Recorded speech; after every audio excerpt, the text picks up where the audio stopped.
Alright everyone, and welcome back to another Fury commentary video. This time it's going to be Mythic Felhounds of Sargeras, the second boss in Antorus the Burning Throne. This is where I go over how I approach the fight from a progression standpoint as a Fury warrior, what talents, legendaries, and trinkets I use.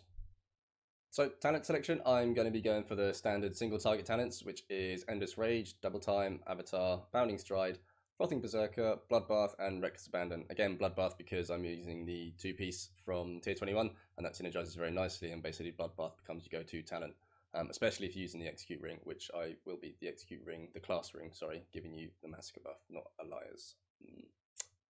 So trinket selection is going to be quite easy for me. I'll be using Umbral Moonglaives and Convergence of Fates. I have no better alternatives for Umbral Moonglaives for a single target, so I'm kind of forced to use it. I'd love to use a high level Arcana or something like that, but I just don't have one. And unsurprisingly, the other trinket is going to be Convergence of Fates. Your best in slot trinket, it's best, and etc. etc. It's not really worth going over again. Legendary selection, I'm going to be going for Valajrar Berserkers and the Soul of the Battle Lord Massacre class ring. I've gone with the ring because it is like a 5 to 6 minute fight, and so that gives you plenty of time to get executes off. However, as you'll see by the video, it is cumbersome to try and keep your Juggernaut stacks, especially if you get really screwed over by getting ping-ponged around the place or bad movement if you're on the Fire dog, which is the difference between Heroic and Mythic. You get a debuff which forces you to go on a certain dog. If you were to get put on the Purple dog, you'd have no issues whatsoever, but anyway, you'll see. Enjoy.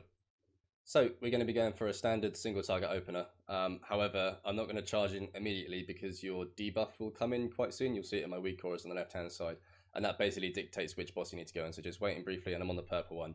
Now the purple one it's just easy. It's so great. It's lovely. You just stand there and you hit the boss and you dodge something every now and again, and then you just go back on the boss. No worries. And there's really going to be nothing much to else to go over. So I've just done my single target opener, strafing out of that, fire, and then stacking back up on the group again, ready for the fears. It's basically a case of spreading and soaking every now and again. But with the purple dog, there's no need to really move unless you get a bit too much fire around the tank or something and you have nowhere to move to soak your allies. So you see we just stood here DPS in. Nothing really much more to it. So much so that I'm just looking at the far side for the other teams, see how they're doing. Avoiding the sphere as it goes out is pretty easy. And then just staying on the boss whilst dropping Embalmed Flame. Sometimes you are forced to move out of melee range for that, which you'll see later on. But if you can, then stay on the boss and just keep the uptime going. Again, stacking for the fear and making sure just to get in the tank one there as well, so he doesn't get feared.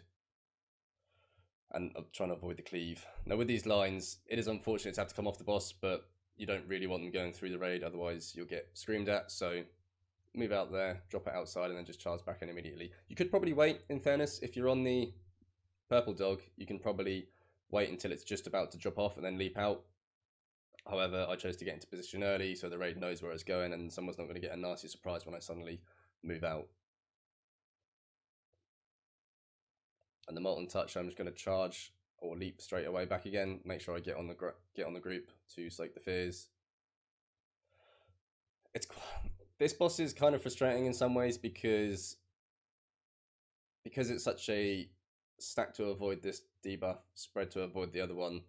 If your range group isn't considerate of you being a melee and they decide that actually they're going to strafe away from the boss with the fears, then you're pulled off the boss, which is kind of unavoidable. But it happens, and I prefer not to wipe the raid, so I stack if they're off the boss type thing. And flamed on me again there. I'm just trying to stay spread so I don't spread it to anyone, but it's dropped off, so I'm going back in there and going to drop my cooldowns onto the boss. And now this is where it gets messy. We're cutting back across the room, so the fire's going to despawn. I'm just making sure I get in that fear there, so that everyone doesn't get feared. So what's meant to happen is we're meant to move up to the left of the room with the boss and the raid group. However, the range can end up strafing away from the boss, and I choose to strafe with them because it keeps the fire in small patches. It's better overall. However, it does mean you'll lose DPS, and they're out of range because the lines coming out are in a iffy position. And I've dropped glaives there during movement, which isn't ideal. However, I've just chosen to do it because I want to use my battle cry, and I've decided that I'd sacrifice that DPS for the last few ticks not hitting it, but I want to get the battle cry going.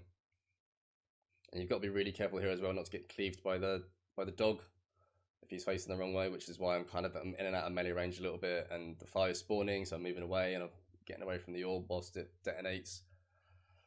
Because you can quite easily go, fuck it, I'm just gonna stay on the boss and gonna do what I want. Then you're likely gonna spawn fire in the wrong place and screw over the raid movement. So we're getting fire despawning there, which is good. And again, moving around just to make sure the tank doesn't get feared there. Make sure I get in his circle. And just generally trying to keep good uptime. And you see my damage has dropped off a shed load, having to go on the purple boss there. Just trying to move way out and popping a enraged regen, I mean, making sure it's fully dropped off before I go back in, but I've got it again. I'll be honest with you, I don't entirely understand how that debuff works. Maybe I'll find out next week so I can handle it better. But maybe you can gain some from this. Again, this is what I mean, is in the melee, the range group is kind of strafing away from the boss, so I'm out of range during execute phase. I've also got the beam on me, so I can't get stacks going. And this is really where the ring quite easily loses value. See, I've started only just getting stacks now at, you know, 15%, and I've had to leap out for the explosion of the purple thing that can quite easily kill you. Maybe I played it a bit too safe there, but I died previously to it, so I decided not to risk it. Managed to not drop my stacks, but you see I'm only at 7 and the boss is at 10%. It's really just a load of missed potential damage.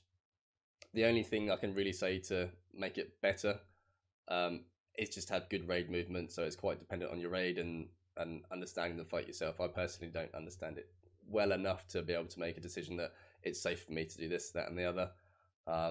So he's died. I've got really poor execute damage there. I fancy I'd been on the purple boss second, then you know your execute damage is going to ramp up a load more. But I wasn't. Hopefully next week, once I've got a better grasp of the fight, I can kind of look at it and make some better decisions, or we can tweak our raid strategy so that we're in range more often and the fire isn't so chaotic. But anyway, hopefully you've gleaned something from that.